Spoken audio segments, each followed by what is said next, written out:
tú vas a ser prosperado, Dios va a velar por ti, o sea, como que siempre el hombre. Exacto. O sea, entonces esto es totalmente contrario. Lo que pasa es que es lo que enseña la Biblia. Sí, ¿qué es lo que sucede con ese tipo de cosas, no? Por ejemplo, vamos a poner un ejemplo justo en lo que dices. Tercera de Juan, versículo 2. Amado, yo deseo que tú seas prosperado en todas las cosas y que tengas salud. Ajá, y eso no las enseñaban allá. Sí, pero se estaba sacando de contexto.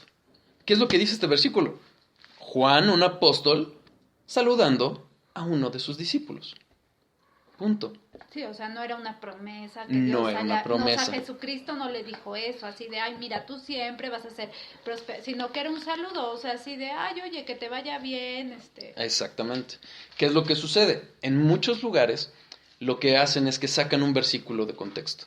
Entonces, por ejemplo, vamos a hablar de sanidad. Entonces, en la computadora buscas la palabra sanidad y empiezas a ver, uy, no, este versículo como que no es claro, ay, sí. Entonces lo uso y hablo.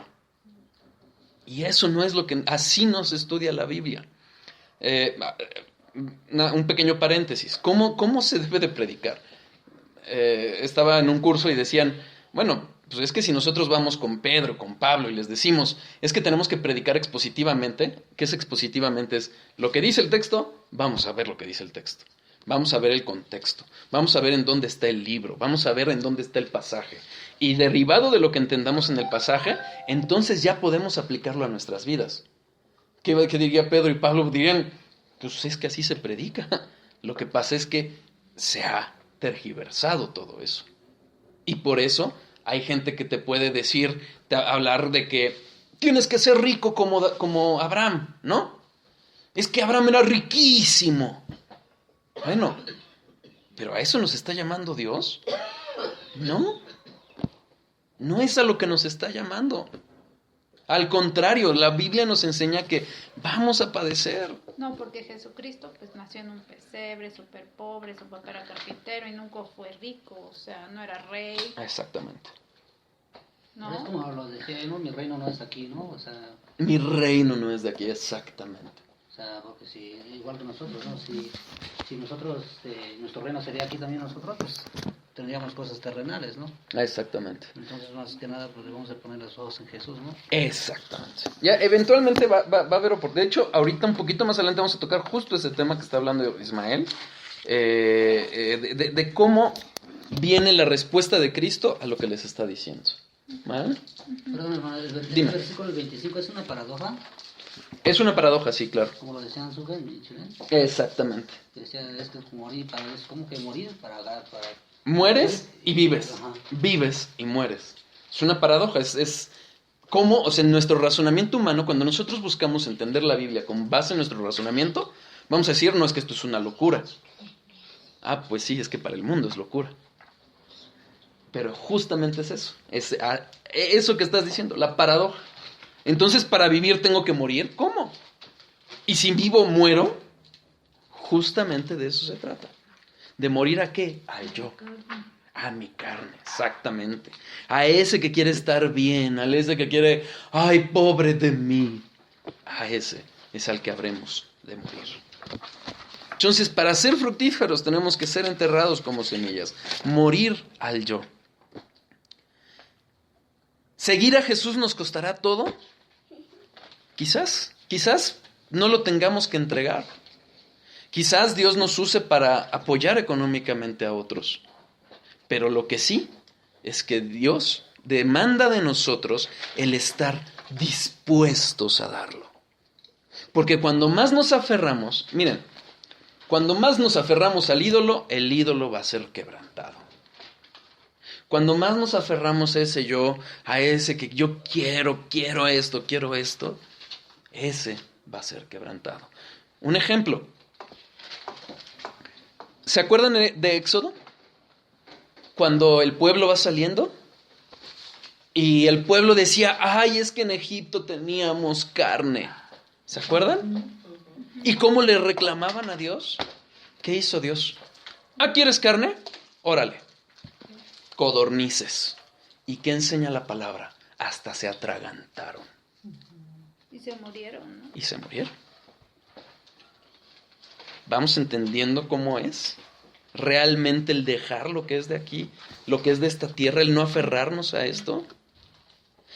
Realmente ese nuevo nacimiento, ese entender que estamos, que hemos sido salvados, que lo que merecíamos era muerte, es lo que nos va a hacer anhelar dejarlo todo. Vamos a Romanos 6:23, por favor.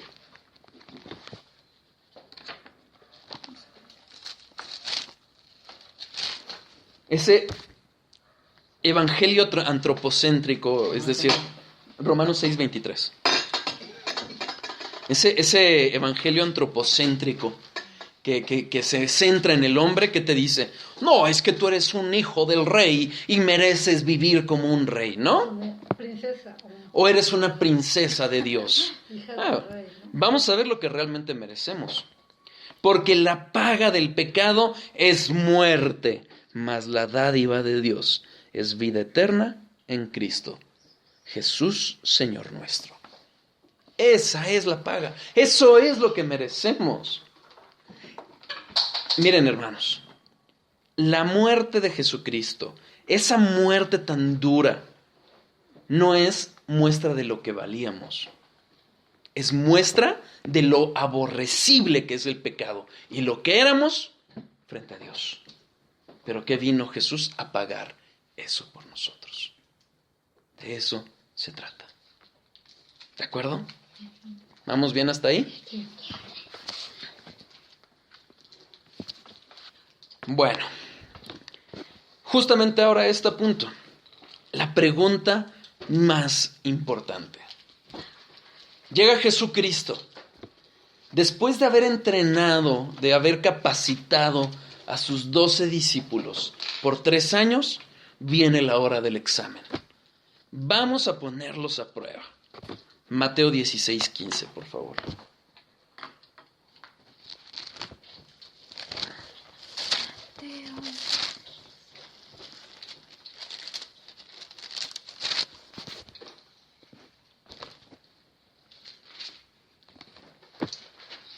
Vamos a leer desde el 13 hasta el 15.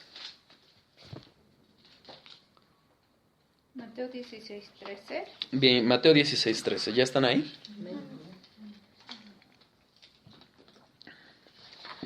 Viniendo Jesús a la región de Cesarea de Filipo, preguntó a sus discípulos diciendo, ¿quién dicen los hombres que es el Hijo del Hombre? El Hijo del Hombre, entre paréntesis, se está refiriendo a sí mismo. Ellos dijeron, el Hijo del Hombre es un título mesiánico, por eso en las Biblias lo pueden ver como con mayúsculas. Es la indicación de que es el Mesías esperado. Pero aquí les está diciendo, ¿quién dicen los hombres que es el Hijo del Hombre? Ellos dijeron, unos Juan el Bautista, otros Elías, y otros Jeremías o alguno de los profetas. Entonces, ¿cómo lo veía la gente? La gente lo veía así, como un iluminado. Hoy mucha gente en el mundo lo ve así. No, es que fue un iluminado. Pero aquí el momento del examen. Él les dijo, ¿y vosotros quién decís que soy yo? 3 años los había capacitado. 3 años habían escuchado la predicación de Jesús, escuchado su sabiduría, estando de cerca de él. Habían visto sus milagros, habían visto cómo calmaba la tempestad, facultad que solo la tiene Dios, no el hombre.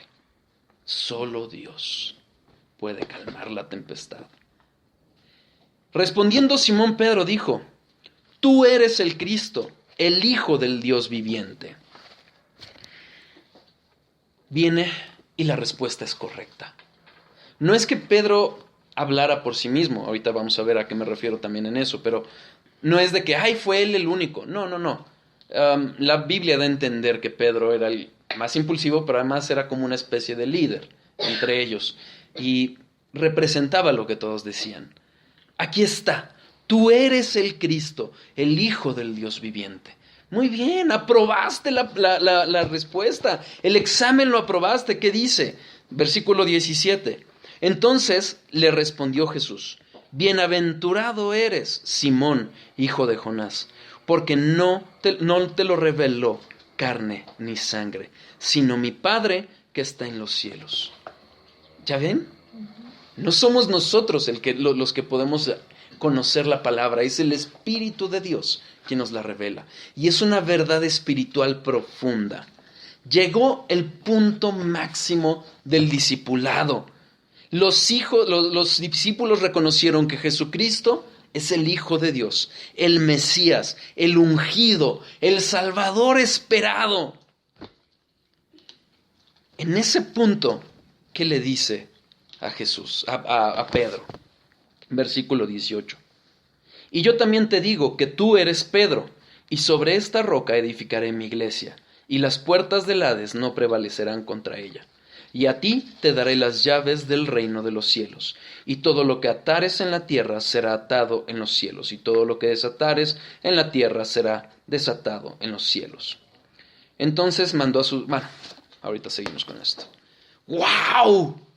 Ya viene, le está diciendo, es un juego de palabras el que usa Jesús aquí. En el Pedro se refiere a Petros, una piedra pequeña. Esa palabra la podemos ver también en Juan 1:42, cuando Juan está hablando de los discípulos, es Petros. Y le dice,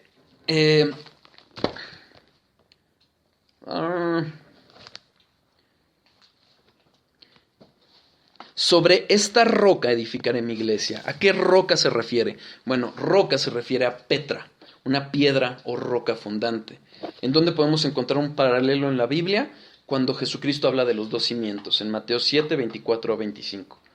Ese mismo término de roca, cuando edificas en la roca, es cuando estás hablando. Aquí está hablando de esa roca, de esa Petra. ¿Sí? La roca fundante. No le está diciendo, como dicen los católicos, que Pedro iba a ser la piedra fundante de Roma. No. Lo que está diciendo es que la declaración, la revelación de que Jesucristo es el Hijo, es la base de la iglesia.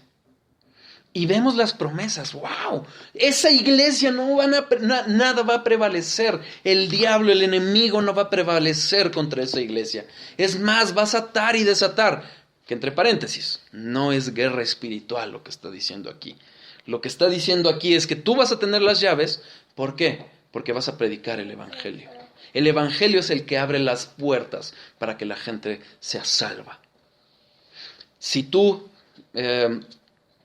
predicas, estás siendo el instrumento de Dios para que la gente crea. No es que cualquiera vaya a ser salvo o que tengamos libre albedrío. No. Es el instrumento que escogió Dios para la salvación.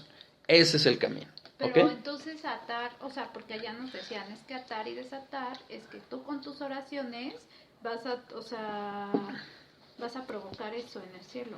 No, la oración no cambia la voluntad de Dios. La voluntad de Dios es buena, es agradable y es perfecta. Ya es. ¿Qué es lo que va a hacer? Lo que va a provocar la oración es que en la medida en que nosotros oremos y estudiemos la palabra, de repente vamos a decir, ¡wow! Lo que pedí se cumplió. Bueno, no, lo que pasa es que tu voluntad ya está siendo moldeada por Dios conforme a la palabra. Y estás pidiendo conforme al corazón de Dios. Exactamente. Entonces ya estás pidiendo conforme a su voluntad y va a parecer que tu oración fue la que fue respondida. No, la voluntad de Dios ya estaba ahí. Entonces empezamos a orar conforme a su voluntad. Ahora, eso de atar y desatar tampoco se refiere a eso. John MacArthur lo explica diciendo, mira, tú agarras la Biblia y dice la Biblia en Juan 7:27, si no me equivoco, juzgad con un juicio justo. Oye, yo te estoy diciendo que esto que estás haciendo o que esta forma en que estás viviendo es pecado. Entonces, déjalo o no. Tú no estás liberando a la persona, le estás mostrando lo que la palabra dice. Y propiamente esa misma persona va o corregir el camino por la gracia de Dios o seguir en su rebeldía contra Dios. ¿De acuerdo? Eso de atar y desatar, eso de guerra espiritual, ya habrá un momento en que lo podamos estudiar, pero no es como tal, no es Se refiere a disciplina, ¿no? también se refiere a disciplina. Eso lo podemos ver en Mateo 18. En Mateo 18 habla de la disciplina de la iglesia. Cuando están 2 o más reunidos,